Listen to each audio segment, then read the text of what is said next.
구독과 좋아요는 저에게 큰 힘이 됩니다. 안녕하세요. 부동산 뉴스를 읽어주는 박 팀장입니다. 오늘은 저희가 이제 현직에 있는 중개업자로서 원룸 건물에서 이제 관심도가 있으신 분들도 있습니다. 솔직한 이야기를 제가 전달해 드릴 테니까 판단을 잘 하시고 접근을 하시길 바랍니다. 이건 뭐 솔직한 이야기니까요. 뭐 제가 뭐 이걸 들으신다고 해서 이제 구독자분들 아니 다른 분이 봐서 저한테 뭐 연락 뭐 오셔도 똑같은 말씀을 드릴 겁니다. 그대로 제가 전달해 드릴 테니까 한번 들어보시길 바랍니다. 원룸 건물은요, 어디를 사야 되냐? 원룸 건물, 뭐, 부동산의 모든 것은 위치가 생명이죠. 근데 원룸 건물 같은 경우는 일단 임대를 받아야 되기 때문에 월세를 받아야지 일단은 뭐 유지가 되는 거잖아요. 근데 원룸 건물의 생명은 딱 첫 번째는 대학가입니다. 대학가는 그 대학교가 망하지 않은 이상은 절대 망하지 않습니다. 제가 얼마 전까지 제가 성북 안암동에 있었는데 거기 같은 경우는 고대 옆에다 보니까 좀 어느 정도 뉴스를 접하신 분은 아시겠지만 고대 쪽에서 기숙사 짓는다고 하면은 여기 있는 주인분들 다 가서 데모합니다. 저는 그 전에 없었을 때 제 그런 얘기 듣고 가서 직접 접해 보면은 정말 없으신 분들이 아닙니다. 다 있으신 분들입니다. 거기 그냥 거주하다가 부자가 되신 분도 있겠지만 그렇지 않은 분들도 있고요. 거기 거주하시면서 그냥 원룸 건물이 됐는데 한 채만 있다? 아닙니다. 두 채, 세 채 이렇게 가지고 오신 분들이 상당히 많습니다. 그냥 쉽게 말해서 고대니까 학생들 부모님 거기다가 등에 빨대 꽂아가지고 먹고 사시는 분들입니다. 그냥 심하게 말하면요. 그 말의 뜻은 뭐냐? 망하지 않는다는 겁니다. 학교가 그 고려대학교나 망하지 않은 이상은 그쪽에 있는 원룸 없는 장사하신 분들 절대 망하지 않는다는 겁니다. 지금 현재 같은 경우는 코로나19 때문에 그 전에 계약이 2월 달부터 이제 발생이 된 거잖아요. 그 전에 계약을 하신 분들이 아니면 완료가 되지 않은 사람은 공실이 좀 있겠지만은 그렇게 많지가 않습니다. 다른 지역에 비해서. 그래서 대학가가 첫 번째고요. 그 다음에 학원가입니다. 학원가도 일단 노원 쪽이겠죠. 쪽에 일단 뭐 특출난 쪽 이런 쪽이 그다음에 이게 대치동. 그러니까 어쩔 수 없이 이제 학교를 보내기 위해서 그 근처 집을 구하시는 분들. 네, 그 다음에 있는 게 공장. 뭐 안산이나 이제 경기도권 가면 이제 공장들이 지역이 있잖아요. 거기는 이제 외국인들이 많이 삽니다. 외국인들이 많이 사는 그쪽에 다 원룸에 많이 거주하시거든요. 뭐 일단 유흥업소 다니시는 분들도 있고요. 그 다음에 역세권입니다. 역세권 쪽에서도 뭐 당연히 그 원룸이 활발하게 이루어지는데 그래도 최우선적인 대학가가 아니면은 리스크가 다 어디 가든지 있습니다. 공장 같은 경우는 좋긴 좋습니다. 근데 일단 우리나라 사람들 아니고 또 동남아가 많다 보니까 위험성도 있고요. 안 좋은 일이 벌어질 확률이 상당히 높습니다. 항상 위험을 도사리고 있고 항상 긴장을 하고 있어야 되기 때문에 그런 문제점이 있고요. 만약 이런 지역을 벗어난다. 역세권은 전철인데 전철역 있지만은 직장인들을 많이 받는 곳들이 있습니다. 그런 지역은 임대인이 갑이 아니라 임차인이 갑입니다. 항상 공실에 항상 신경 써야 되고요. 제가 한 10년 정도 전에 있었던 지역이 영등포 쪽 신길동 쪽인데요. 지금도 저한테 문자가 옵니다. 계속 이제 공실이 생기면요. 그만큼 공실이 많다는 뜻입니다. 그만두지 않고 일단 그동안 받았던 그 공인중개사 연락처를 받고 계속 문자를 보내는 겁니다. 그 정도로 원룸 건물은 위치가 생명입니다. 그 중에 첫 번째 넘버원은 대학가입니다. 대학이 2개, 3개만 겹쳐 있으면은 큰 문제 없이 돌아갑니다. 그게 꼭 뭐 고대 이쪽이 아니고 뭐 건대 쪽도 그렇고요. 지방 쪽도 경기도 쪽도 그렇습니다. 원룸은 대학가가 몇 개 있으면 충분히 돌아갈 수 있는 장점이 있는 겁니다. 그런데 우리가 이제 뭐 보통 차를 운전하고 가다 보면 뭐 경기도권, 그 지방, 그 서울인데 대학가는 아닌데 다른 지역, 외가, 경기도 막 돌아다니 보면 원룸 임대라고 적혀 있는 데가 상당히 많습니다. 여기 왜 원룸 임대를 놓지? 어떻게 원룸 건물을 졌지? 저는 이제 중개업을 하다 보니까 밖을 이렇게 자주 바라보는 게 습관이에요. 오래 하다 보니까. 그전에 뭐 장사를 해서 또 그런 것도 있겠지만은 저길 왜 원룸을 졌지? 이게 왜 그런 일이 벌어지냐? 그죠? 좀 이따 제가 말씀을 드릴게요. 일단 그런 일이 있습니다. 그걸 모르고 원룸을 건물 쳐요. 왜냐면 나 노도나 지니까 지면 좀 들어오겠지. 공실이 거의 대다수입니다. 안 그러면은 우리는 깔세라고 단기로 주는 방으로 줄 수밖에 없어요. 그러면 집을 얼마나 험하게 쓰겠습니까? 또 보수해야 되죠. 원룸, 두 번째, 원룸 수익이 좋다. 원룸 수익률을 그냥 우리가 저처럼 공인중개사분들은 이렇게 얘기를 하죠. 원룸 수익률을 어느 정도로 얘기를 하는데 그 나머지 후에 나가는 감가 상각으로 인해 하자보수 나가는 거 있잖아요. 그리고 뭐 침대가 오래되면 침대도 갈아줘야 되고 대학가는 침대도 놔드립니다. 그리고 애들이 그렇다고 집을 그렇게 자기 집처럼 깔끔하게 쓰는 게 아니라 파손이 많이 일어납니다. 그러면 또 옷장도 바꿔줘야지, 도배도 해줘야지, 그 다음에 장판도 갈아줘야지, 이런 일들이 숱하게 벌어집니다. 그리고 그냥 임대해 놓나요? 중개보수료가 나갑니다. 중개보수료만 나가나요? 세금도 나갑니다. 이제 제가 그 후에 좀 말씀드리겠지만 지금 국회에서 거기 3법을 통과시키려고 합니다. 그럼 무조건 해야 되거든요. 그 중에 하나가 전월세 신고제인데요. 전월세 신고제를 하게 되면 무조건 신고를 하게 됩니다. 전에 그냥 탈세로 넘어가신 분들도 상당히 많습니다. 어떤 것 때문에? 전입신고 안 하고 사는 사람들 상당히 많거든요. 그러면 여기 구청에서 알 수가 없습니다.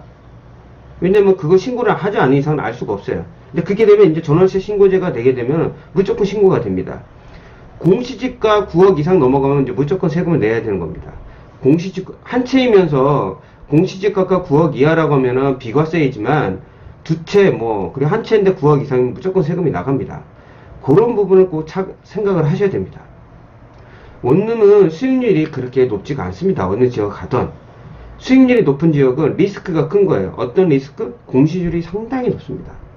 그렇게 처음에 제가 좀 이따 말씀도 드리겠지만은 그런 부분도 감안을 하셔야 됩니다. 원룸은 수익률로 사는 게 아닙니다. 공실률이 좀 떨어지고 수익보다 공실률이 없고 지가 상승을 노리는 거거든요. 원룸은 수익률이 좋다 이렇게 설명하는 중개업소는 거기는 반 이상 거짓말이라고 보시면 됩니다. 수익률은 그렇게 높지가 않습니다. 시간이 지나면 땅값은 올라갈 수밖에 없거든요. 그걸 보고 노리고 사셔야 됩니다. 그리고 공실률이 없다. 수익률은 떨어지는데 공실률이 없는 것만 보고 현실적인 거 보고 사셔야 됩니다. 그리고 원룸을 사시는 분들은 이런 분들이 많죠. 위에 주인 세대가 있으면서 자기가 살면서 일단 임대 놓으시는 분들, 그런 분들 위주로 보셔야 됩니다. 대부분 그냥 원룸 사셔서 본인이 이런 공사할 수 있는 기술, 고치는 기술이 없다 그러면 나가는 돈이 상당히 많다. 그런 거를 알고 접근을 하시길 바랍니다. 자, 그럼 공인중개사도 그렇지만 주위에 이제 건축사나 건축하시는 분들이 왜 추천을 합니다. 제가 아까 말씀드린 경기도권, 그리고 서울 외곽 쪽에 대학교는 없는데 왜 원룸들이 이렇게 질비하게 많지? 딱 하나입니다. 이겁니다. 신축 원룸 공사비는요, 건축주와 일반인 비용이 틀립니다. 건축주는 자기가 다른 비용 나가지도 않고 이게 얼마인지, 자재가 들어가는지 얼마인지 원가를 정확하게 알고 있습니다. 근데 일반인 전혀 모릅니다. 그래서 비용 차이가 엄청납니다. 거기서 엄청나게 먹어요. 제가 이거는 그분은 못 들으시겠지만 제가 전에 있었던 그 성북구에 원룸을 들어온 게 몇 달이 안 됐어요. 근데 주인분은 좀 연세가 들었지만은 아시는 분을 통해서 이제 건물을 지었어요. 그러니까 원룸 개수는 제가 말씀드리지 않겠지만 제가 들어가서 봤습니다. 그리고 제가 건축물 대장을 띄워봤어요. 그래서 제가 그 주인분한테 넌지시 물어봤습니다. 한 공사비 얼마, 한 5억 정도 드셨습니까? 라고 물었더니 그거보다 조금 더 들었다고 합니다. 반 이상 남겨 먹었습니다. 반 이상. 반 이상, 제 개인적인 생각입니다. 반 이상 남겨 먹었어요. 그런 경우가 허다합니다. 정말 이런 건 질 때 잘 지으셔야 돼요. 그리고 뭐 이거는 우리 업이지만 어차피 이제 투명화가 되기 때문에 보통 이제 중개업소에서 소개하는 경우가 있는데 다 그렇지는 않아요. 다 그렇지 않은데 소수가 컨설팅 비용이 들어갑니다. 소개시켜주면 그 건축하시는 분들한테 그 공사 비용에서 소개료를 받는 경우들이 있습니다. 그렇게 되면 누구한테 부담이 가냐? 본인한테 부담이 가는 겁니다. 본인이 여기 친절하게 해준다고 해도 그 비용이 들어갈 수가 있습니다. 안 하신 분들도 있는데 하시는 분들도 있다. 그런 점은 생각을 하시고 접근을 하시길 바랍니다. 요런 문제들이 있습니다. 당연히 이게 뭐 중개 말고 다른 것도 당연히 있겠죠. 뭐 당연히 소개비가 없는 데가 있겠습니까? 근데 그 비용이 얼마인지는 잘 모르잖아요. 제가 거기까지는 설명을 드릴 수는 없어요. 왜냐면 이것도 중개업을 하시는 분들도 있으니까 또 그렇게 받는 분들도 있고 없는 분들도 있지만요. 근데 이게 보시게 되면 이 원가비가 이렇게 되는데 이런 일이 있습니다. 저도 전에 겪었던 거예요. 그래서 그 임대인분한테 좀 죄송스러운 것도 있지만은 저도 그때 처음 경험했던 건데 이 신축지 사고 발생률이 있습니다. 보통 이제 그 건축하시는 분이나 설계사분이 소개시켜 줄 때 지들끼리 좀 남겨먹으려고 동네 업자를 데려오는 경우가 있어요. 동네 업자는 아웃입니다. 웬만하면 하지 마십시오. 어떤 일이 벌어지냐? 끝없는 비용이 발생됩니다. 캐에도 돈 요구를 하고요. 하자도 제대로 해주지도 않습니다. 돈을 안 주면. 근데 삼종인 건설 회사들이 있습니다. 그분들은 일반 동네 업자들은 뭐냐면은 사업자 등록이 있는 분이 있고 없는 분들도 있어요. 그런 분들은 삼종 건설 법인인 것보다 현저히 쌉니다. 그러다 보니까 모를 때는 그분들하고 계약을 하는데 향후에 삼종 건설보다 더 올라갑니다. 마음 또 상하고. 그래서 이게 법인 삼종 건설, 우리가 이제 그 큰 기업은 어떻게 건설을 할 수가 없잖아요. 그 조그만 원룸을 짓는데 삼종 건설이라도 무조건 해야 됩니다. 거기가 더 확실합니다. 더 확실하게 해줘주고 하자 보수도 제대로 해줍니다. 일반적인 정상적인 건설 회사랑 계약을 하시고 건물을 지으시길 바랍니다. 그래야지 그런 일이 안 벌어지는 확률이 더 확률이 높다.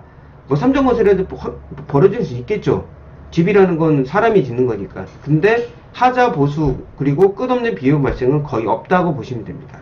이거는 꼭 혹시 지으실 분 있으면 꼭 유념하시고 이런 걸로 꼭 피해 보신 분들 되게 많으실 거예요. 저도 제가 소개시킨 건 뭐 중간에 깼었지만은 그 설계사를 위해서 건물을 좀 험하게 짓고 그랬습니다. 마음고생 엄청 하셨어요. 그 임대인분. 이런 일은 무조건 벌어진다. 그래서 꼭 법인이 삼정건설이라도 해야 됩니다. 감리도 하셔야 돼요. 왜 이게 제대로 와서 공사를 하고 있는지, 물건 추가가 된 건지 확실하게 따지고 해야 됩니다. 싼 게 비지떡이라고 이런 일에서 크게 벌어질 수가 있습니다. 정말 조심해야 될 부분이 신축시 사고 발생률과 공사 비용도 알고 계셔야 된다는 겁니다. 그래서 사람들이 이런 일이 벌어지다 보니까 지어져 있는 걸 사신 분들이 많아요. 또 지어져 있는 거 사면 어떻게 되냐? 금액이 좀 상승될 수밖에 없습니다. 그걸 감안하고 사셔야 됩니다. 그건 어쩔 수 없는 겁니다. 근데 그 사람도 먹고 살아야 되잖아요. 아까 말씀드린 대로 전월세 신고제가 도입될 겁니다. 그러면 주택임대사업자 등록 안 하신 분들 있잖아요. 한 채에 계신 분들도 이제 후에는 다 하셔야 됩니다. 단 한 채만 가지고 있는데 부부 합산인데 한 채인데 공시지가 9억 이하라고 하면은 다 비과세입니다. 그건 꼭 알고 계시고요. 그리고 굳이 신고 안 하셔도 됩니다. 근데 이제는 그 이상이 넘어가는데 신고 안 하신 분들 다 세금 나옵니다. 벌금 가전세 맞을 수 있으니까 확실하게 하시고, 이걸 만약 사시게 되면 본인이 만약 직장을 다니신다면은 본인 연봉과 확실하게 비교를 해보시고 세무사와 상담하시는 후 구입을 하시길 바랍니다. 그냥 무턱대고 계약하시면 안 돼요. 자기 연봉이 어느 정도 되면은 그런 것까지 다 관리를 하셔야 됩니다. 기타 세금 문제들 상당히 나가고, 처음에 말씀드린 부수 비용 많이 나갑니다. 다시 보여드릴게요. 원룸 수익률이 좋다 이런데 하지 마시고, 감가상각으로 인해서 하자 보수가 있다. 그리고 중개보수료가 나가요. 세입자 나가면 중간에 나가는 거 말고 만기에 대금 중개수수료 나가잖아요. 중개선 안 줄 수가 없습니다. 세금 그리고 그게 보통 원룸 건물 같은 경우는 불법으로 진 게 상당히 많아요. 위법 건축률이 많습니다. 만약 본인이 그걸 알고 사실 때 확실히 그 위반금을 해가지고 과태료가 언제까지 나오는지 금액이 얼마나 나오는지 확실히 알고 사셔야 됩니다. 이런 문제 때문에 일이 벌어질 수도 있습니다. 결론을 말씀드리겠습니다. 일단 아까 말씀드린 건 무조건 알아야 되는 거, 원룸을 사시려면 딱 한 군데밖에 없습니다. 대학가 앤드 역세권입니다. 대학가도 있으면서 전철역도 가까운 곳. 당연히 대학가 있으면 전철이 있겠죠. 이런 곳 아니면은 웬만하면 거들떠 보지 좀 마십시오. 나중에 후회할 일이 생깁니다. 그쪽이 나중에 재개발이 들어가서 노원 같은 경우, 아니 노량진 같은 경우가 있습니다. 노량진 그 학원가이드 보면은 단독 다가구들이 있어요. 원룸도 많이 지어가지고 이제 거기가 재개발이 짓게 되는데, 그런 경우를 제외하고는 대부분 그런 일이 별로 없습니다. 거기 노량진은 학원가잖아요. 보통 대학가 쪽 같은 경우는 재개발 거의 없습니다. 다 안 하려고 그래요. 왜냐면 월세를 잘 받는데. 대학가면서 역세권, 아까 말씀드린 성북구 안암동, 삼선동, 뭐 거기 쪽에는 뭐 보문동은 좀 떨어지지만 뭐 저기 동선동, 동소문동, 그쪽은 다 대학가입니다. 그리고 건대 거기 어린이대공원 쪽이면 건대하고 세종대가 있습니다. 그리고 역세권이죠. 그 강남에 가깝습니다. 거기는 다 부자예요. 원룸 갖고 있으면. 왜냐면 공시지율이 없거든요. 그리고 가만히 있으면 집가가 상승합니다. 두 가지를 플러스가 다 돼 있는 지역들을 고르려면은 원룸은 같이 있는 곳은 대학가인데 역세권을 가셔야 됩니다. 좀 비싸더라도 사시면 어차피 집가가 오르기 때문에 그만큼 동반상승할 수가 있습니다. 원룸을 사실 때는 어디? 대학가 앤드 역세권이다. 그 외는 쳐다보지도 마십시오.